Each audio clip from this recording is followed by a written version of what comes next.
তো ডাউনলোড করে নিব কাছেটা চলে যাবে, নাহলে হোটেলে গিয়ে নিয়ে নেবে। ডাউনলোড করলাম।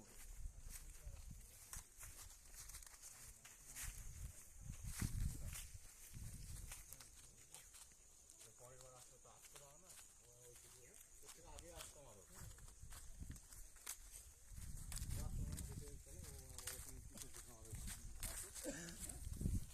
এই যা তো হেঁটেই যাবো জঙ্গল দেখতে দেখতে। ওই তোর মহিষের গাড়ির পিছন পিছন আছে ওইদিকে